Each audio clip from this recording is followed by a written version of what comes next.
किसी फीमेल की योनि का पानी या ये कह लो किसी महिला की योनि का पानी पीना चाहिए या नहीं, ये कितना सेफ है कितना नहीं।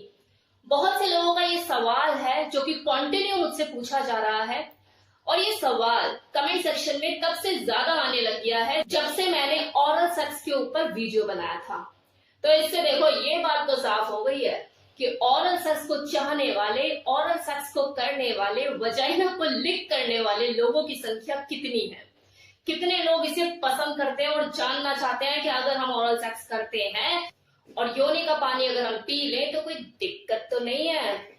तो आपको आपके सवाल का जवाब मिलने वाला है इस वीडियो में, लास्ट तक बने रहिएगा।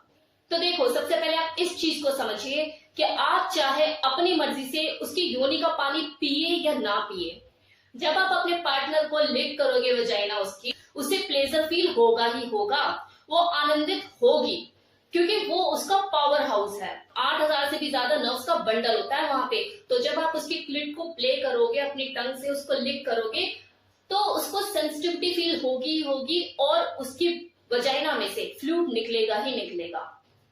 अब वहां पर कोई घंटी, कोई बजर, कोई अलार्म सिस्टम तो नहीं है ना जो एकदम से बजे कि हाँ भाई फ्लूइड निकलने वाला है और आप हट जाओ। तो आप भी मदमस्त होके लगे हुए और जो वाइफ है वो भी दूसरी दुनिया में पहुंच चुकी है। पानी है योनि में से निकलेगा ही निकलेगा और आपके मुंह में वो थोड़ा बहुत जाएगा ही जाएगा। इस चीज से आप बच नहीं सकते। ये बिल्कुल वैसी ही चीज है जैसे कोई फीमेल अपने मेल पार्टनर का ओरल सेक्स करती है, उसके पीनस को लिक करती है, सक करती है और जाने अनजाने में उसका जो फ्लूइड होता है मुंह में चला जाता है। तो इस चीज से आप बच नहीं सकते, फिर वो चाहे मेल हो या फिर फीमेल।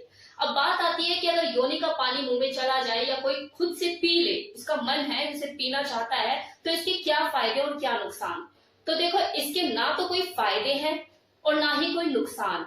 ऐसा नहीं है कि अगर आपने योनि का पानी पी लिया तो आप सुपरमैन बन गए और एक मुक्का मारोगे दीवार तोड़ के बाहर, तो ऐसा नहीं है। और हाँ देखो, नुकसान भी बस एक ही कंडीशन में है कि जिसका आप वजाइनल डिस्चार्ज पी रहे हो, योनि का पानी अगर आप पी रहे हो और उसकी जो मेडिकल हिस्ट्री है उसमें कुछ गड़बड़ है, उसे कोई इन्फेक्शन है, अंदरूनी कोई बीमारी है, वो हेल्दी फिट नहीं है, और अगर ऐसी कंडीशन में आपने उसका योनि का पानी पी लिया तो आपको दिक्कत हो सकती है, इन्फेक्शन हो सकता है, कोई सेक्सुअल ट्रांसमिटेड डिजीज भी आपको ट्रांसफर हो सकती है। जिस तरह से किसी हेल्दी फिट मेल का सीमन पीना किसी औरत को कोई नुकसान नहीं देता उसकी हेल्थ पॉइंट ऑफ व्यू से, सेम इसी तरह से अगर किसी फीमेल की योनि का पानी कोई मेल पीता है, अगर वो हेल्दी फिट है, स्वस्थ है, उसे अंदरूनी तौर से कोई बीमारी, कोई इन्फेक्शन नहीं है, तो कोई नुकसान नहीं है। और हाँ, एक चीज और कि अगर वो मल्टीपल पार्टनर से इन्वॉल्व है सेक्सुअली, तो भी सेक्सुअल ट्रांसमिटेड डिजीज होने के चांसेस बढ़ जाते हैं, क्योंकि हर कोई अपने माथे पर अपनी मेडिकल रिपोर्ट तो चिपका कर नहीं घूमता ना कि मैं हेल्दी हूँ, फिट हूँ, स्वस्थ हूँ। तो आप ओरल सेक्स करने का रिस्क देखो उसी के साथ ही उठा सकते हो जिसके बारे में आपको अच्छी तरह से पता है, उसकी फिजिकल और उसकी मेडिकल दोनों हिस्ट्री आपको पता है। अगर वो आपसे ट्रस्टवर्दी है, फेथफुल है, कीजिए ओरल सेक्स दबा के, कोई दिक्कत ही नहीं है। अब रह गई बात कि जो वजाइनल जूस जो होता है इसका कोई टेस्ट होता है या टेस्टलेस होता है, तो देखो इसका कोई स्वाद नहीं होता और ना ही इसके अंदर ऐसी कोई न्यूट्रिएंट वैल्यू होती है कि पीकर आप बब्बर शेर बन जाओगे। तो यहां तक तो मैंने आपको बताया कि किसी फीमेल की योनि का पानी पीना कितना सही है और कितना नहीं, और इसके क्या फायदे हैं, क्या नुकसान। अब मैं आपको कुछ ऐसी चीजें बताने वाली हूँ जो आपके लिए बहुत फायदेमंद रहेगी, तो इस वीडियो को अब स्किप मत कीजिएगा।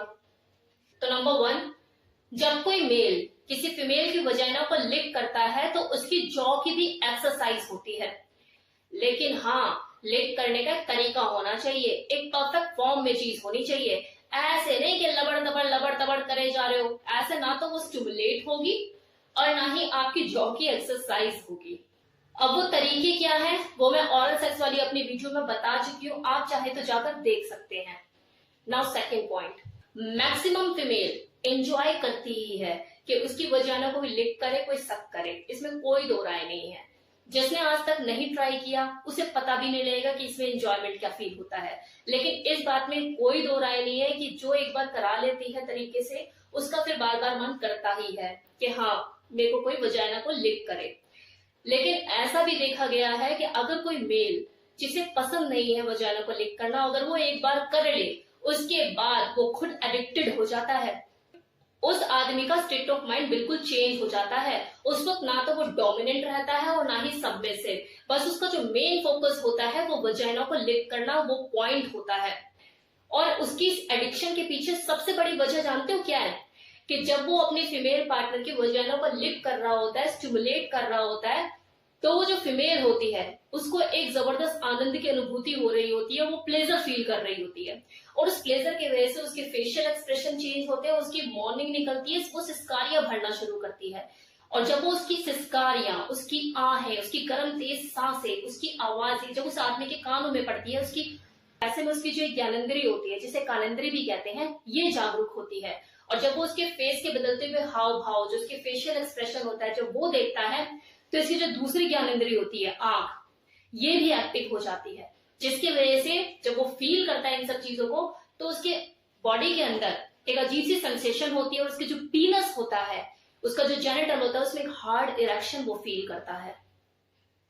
और उसकी जो बॉडी है एक्टिव मोड में आ जाती है सेक्सुअली एक्ट परफॉर्म करने के लिए। उस फीमेल की सिस्कारियां, उसकी मॉर्निंग एक तरह से उस आदमी के लिए वाइग्रा का काम करती है। ऑरल सेक्स किसी फीमेल की मेंटल हेल्थ के लिए भी बहुत फायदेमंद होता है। कैसे? तो देखो, सबसे पहला बेनिफिट तो यही होता है कि ऑरल सेक्स के दौरान उस फीमेल को संपूर्ण सेटिस्फैक्शन मिलता है, प्लेजर फील होता है, जिसकी वजह से वो ऑर्गेज्म पर जल्दी पहुंच पाती है।